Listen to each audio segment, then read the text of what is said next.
Muito bem, eu sou o professor Sérgio e venho para mais um vídeo Filosofando com o Enem. Estes vídeos rápidos que têm como objetivo ensinar a resolver questões do Enem e também ensinar e refletir um pouco sobre o pensamento, o conhecimento filosófico. Muito bem, a questão de hoje é retirada da prova do Enem de 2017 e tem como objetivo discutir filosofia na época clássica do mundo grego. Então vamos ao texto e depois vamos às alternativas. Então, abre aspas, uma conversação de tal natureza transforma o ouvinte. O contato de Sócrates paralisa e embaraça, leva a refletir sobre si mesmo, a imprimir atenção, uma direção incomum. Os temperamentais, como Alcebiades, sabem que encontrarão junto dele todo o bem de que são capazes, mas fogem porque receiam essa influência poderosa que os leva a se censurarem. Sobretudo a esses jovens, muitos quase crianças, que ele tenta imprimir sua orientação.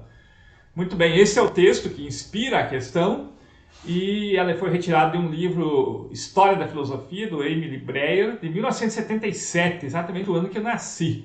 Então é um texto clássico aí de História da Filosofia.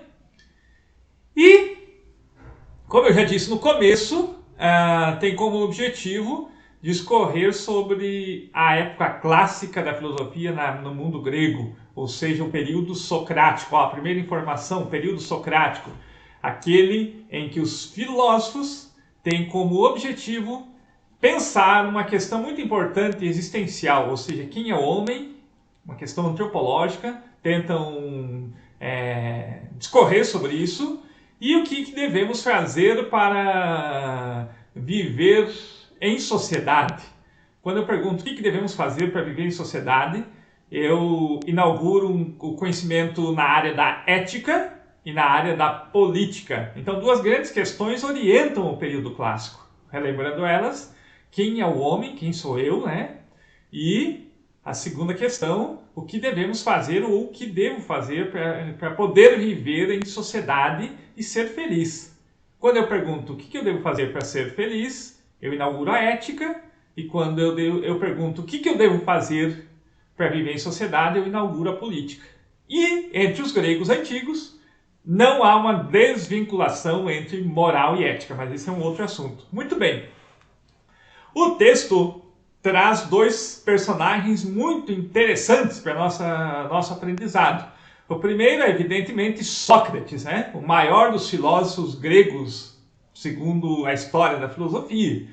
Não deixou nada escrito, o que nós temos são narrativas pelos seus discípulos, como Platão, como Xenofonte, enfim, são fontes dos filósofos que conviveram com Sócrates.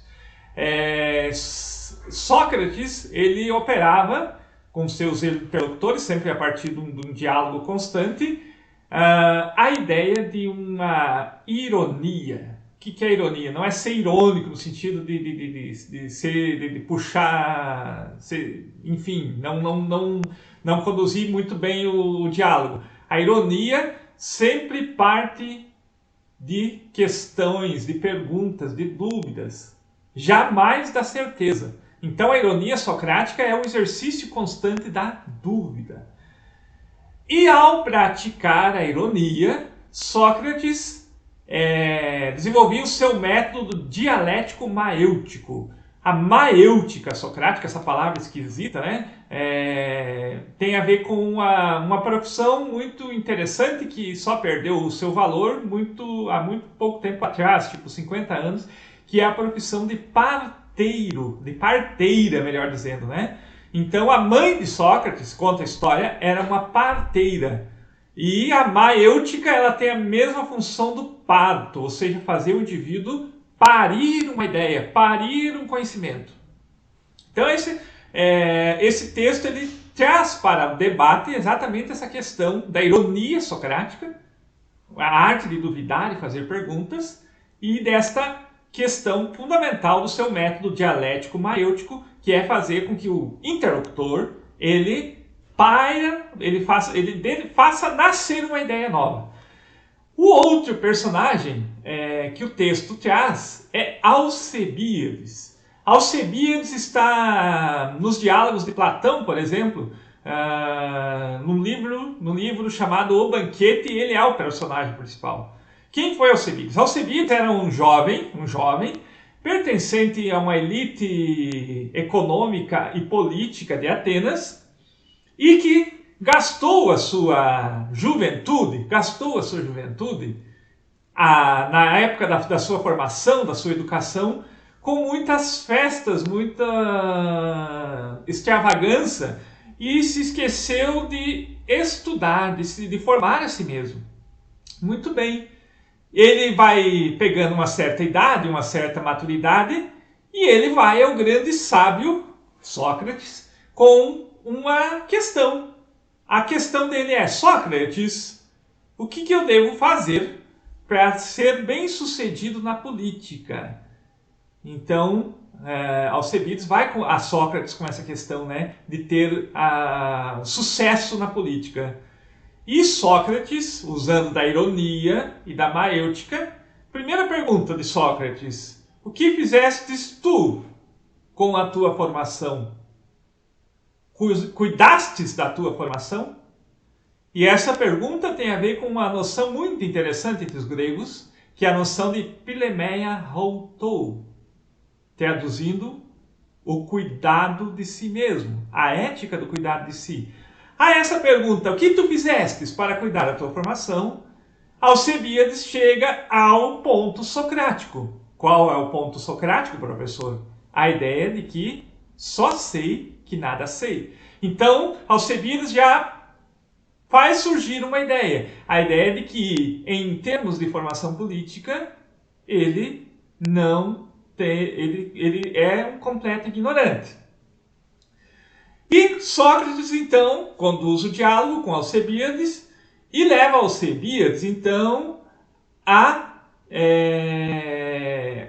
uma questão fundamental da filosofia socrática, que é a ideia de que ele precisa conhecer a si mesmo. Então Sócrates vai conversando com ele, vai dialogando, vai encurralando-o na ironia e na maêutica, até que o jovem ateniense Alcebiades, ele diz: só sei que nada sei, e portanto o maior dos conhecimentos é conhecer os meus limites, as minhas limitações. Por isso eu tenho que aplicar aquilo que nós chamamos de gnose routou, ou seja, conhece-te a ti mesmo. Feita essa análise do texto e dos personagens que ele traz, vamos então àquilo que o autor, aquilo que o organizador da prova pede de nós. Então, o texto evidencia características do modo de vida socrático, que se baseava na contemplação da tradição mítica. Não se baseava na contemplação da tradição mítica. Muito pelo contrário, tinha muitas questões e dirigia muitas críticas à tradição mítica. Então, a letra A, de fato, não está contemplada. Vamos à letra C, já que a letra B é a alternativa correta. Relativização do saber verdadeiro? Não. Sócrates não era um relativista. Relativismo era coisa de sofista. Sócrates, ele buscava sim o conhecimento verdadeiro, qual seja o conhecimento de si mesmo. O conhece-te a ti mesmo. Portanto, não tem relativização. Existe um objeto para o conhecimento, que é conhecer a si mesmo. Valorização da argumentação retórica? Não. Sócrates não era um sofista. Para o sofista, sim, era muito importante saber argumentar. Então, a gente pode perguntar para um sofista: a verdade está no objeto do qual eu falo ou está na narrativa que eu faço do objeto? Um sofista tem a verdade como uma acepção retórica. Portanto, a verdade está naquilo que eu posso dizer e não naquilo que o objeto mostra. Então, mais a alternativa falsa.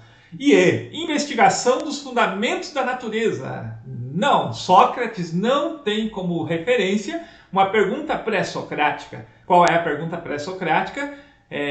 de onde viemos, né? Essa pergunta, ou seja, investigar os fundamentos da natureza, não é um objeto de Sócrates. Portanto, sobra a letra B de bola como verdadeira sustentação do método dialético, que é, como eu disse para vocês, baseado na ironia, conceito socrático, e na maêutica, que é o método socrático propriamente dito.